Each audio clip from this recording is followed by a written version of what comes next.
Bismillahirrahmanirrahim. Assalamualaikum warahmatullahi wabarakatuh. Perkenalkan, saya Handasa Baik Saputra, NIM 228623001811. Izin menganalisis mengenai perguruan tinggi batal mendapatkan jatah kelola tambang. Sebelum masuk ke dalam isi dari bab 1, bab 2 maupun bab 3, izinkan saya untuk adapun opening dalam sebelum masuknya dalam proposal tersebut. Nah, dalam tersebut ini adanya yang yaitu Indonesia adalah salah satu negara dengan kekayaan sumber daya alam terbesar di dunia. Mau adapun emas, nikel, batu bara hingga tembaga, semuanya terbesar dari Sabang sampai Merauke. Sumber daya ini seharusnya dikelola sebesar-besarnya untuk kemakmuran rakyat sebagaimana amanat Undang-Undang 1945 pasal 33 ayat 3 yang berbunyi dalamnya, yaitu beberapa tahun terakhir muncul ide progresif bagaimana jika perguruan tinggi diberi mandat untuk mengelola tambang. Nah, yaitu tujuannya adalah bukan sekedar ekonomi, tapi untuk memperkuat riset teknologi dan menjamin kemandirian pendidikan tinggi.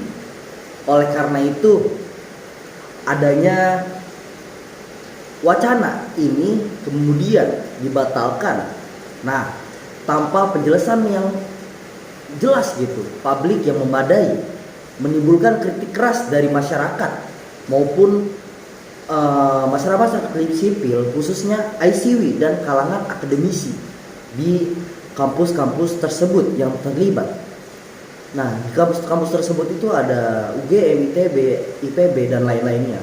Masuk ke dalam bab 1. Bab 1 ini isinya adalah pendahuluan. Kutipan Undang-Undang 1945, kampus riset, ruang kelas rusak, foodpack tambang. Nah, saat ini banyak kampus di Indonesia mengalami keterbatasan pendanaan dalam fasilitas riset minim, dosen kesulitan melakukan penelitian, dan mahasiswa tidak memiliki akses ke teknologi yang layak maupun yang dapat digunakan dengan baik gitu. Di sisi lain juga kekayaan negara ini terus dieksploitasi oleh perusahaan-perusahaan yang swasta gitu. Kampus justru hanya jadi penonton saja, bukan pelaku gitu. Nah, maka dari itu kita masuk ke dalam latar belakang. Nah, latar belakang ini muncullah wacana jatah terkait tambang ini gitu.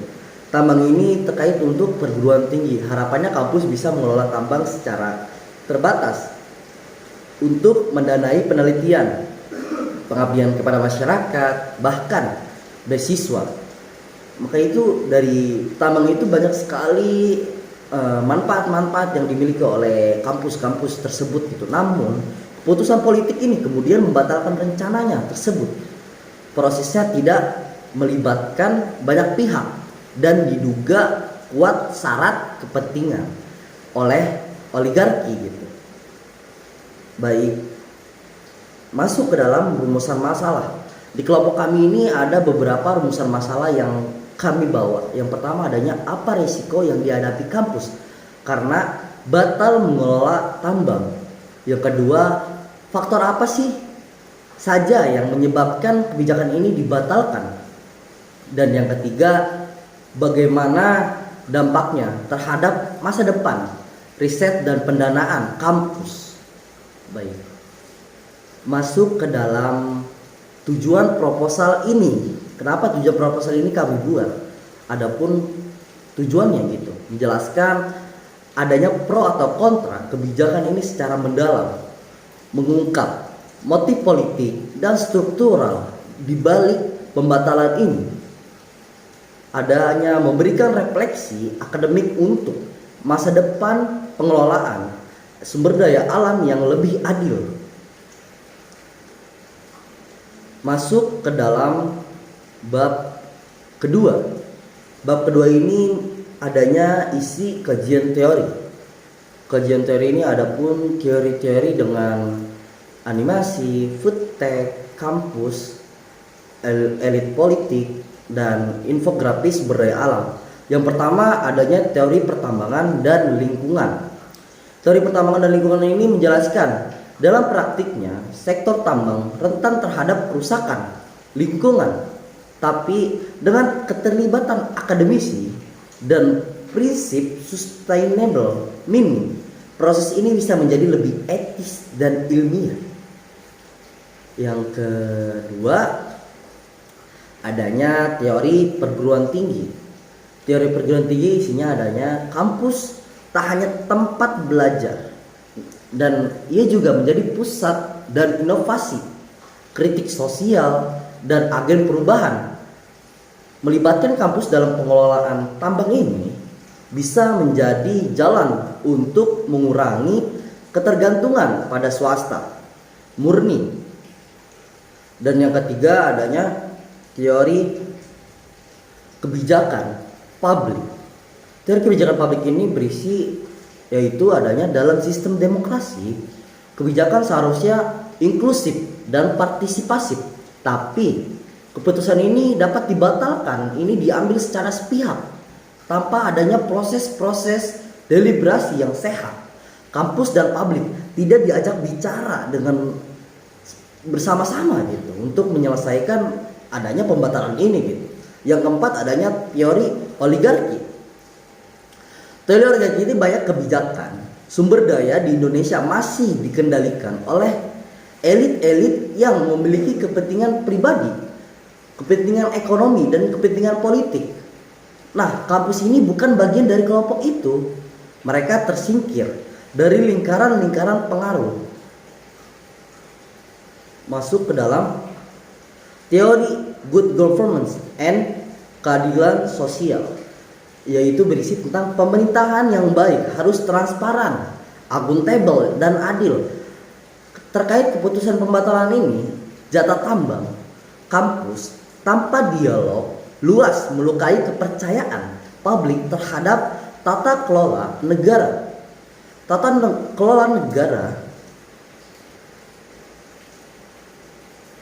Oke, selesai. Masuk ke dalam bab 3. Bab 3 ini adanya metode penelitian.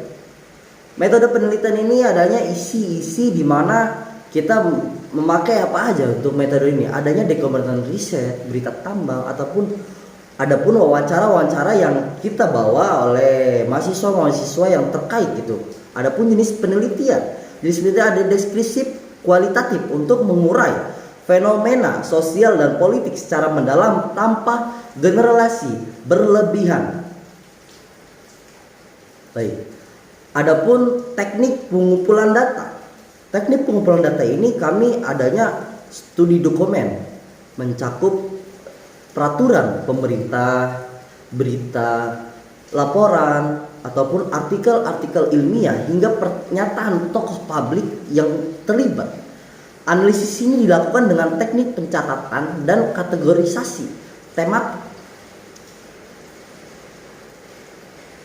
Tujuan dalam pendekatan ini ada beberapa hal, yaitu menggali perspektif yang tidak muncul di media arus utama, menyuarakan kepentingan akademisi yang sering diabaikan dalam kebijakan-kebijakan sumber daya.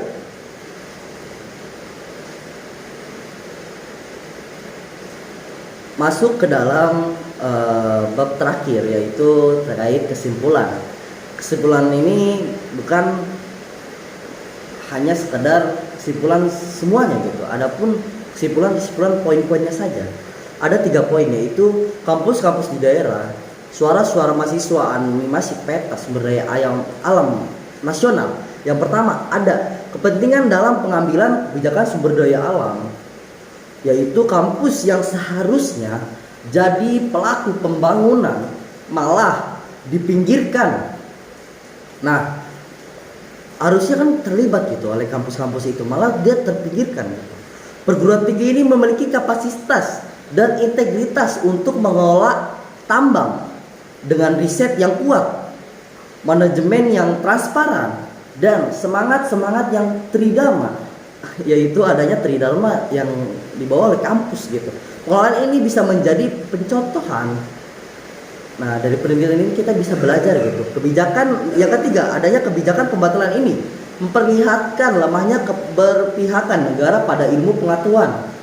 Nah, ini banyak sekali pro kontraknya. Sumber daya hanya dikuasai oleh mereka yang punya modal, bukan oleh institusi yang punya idealisme ataupun punya ide-ide yang baik untuk memperkuat dari sistem pertambangan ini gitu. Nah, adapun yang terakhir adanya penutupan. Penutupan ini adalah salah satu bentuk kami sebagai mahasiswa adanya menyuarakan terkait kasus ini gitu. Nah, lambang kampus dan tambang berdampingan gitu. Nah, kita sedang menghadapi pilihan penting sebagai bangsa. Nah, adapun pertanyaan yang saya ingin tanyakan kepada teman-teman, apakah kita akan terus dimonopoli oleh korporasi dan elit politik, atau kita ingin berbagi dengan kampus, dengan anak-anak muda yang sangat cerdas dengan ilmu pengetahuan yang mereka miliki itu, untuk membangun tambang-tambang ini maju di Indonesia, khususnya saatnya membuka ruang partisipasi yang lebih luas. Jangan sampai kampus ini menjadi tempat lahirnya masa depan, justru tidak punya masa depan gitu, karena minimnya dukungan dari pemerintah ataupun pihak-pihak kampus gitu. Ya, kita sebagai mahasiswa harus belajar mengerti akan adanya perputaran gitu ya.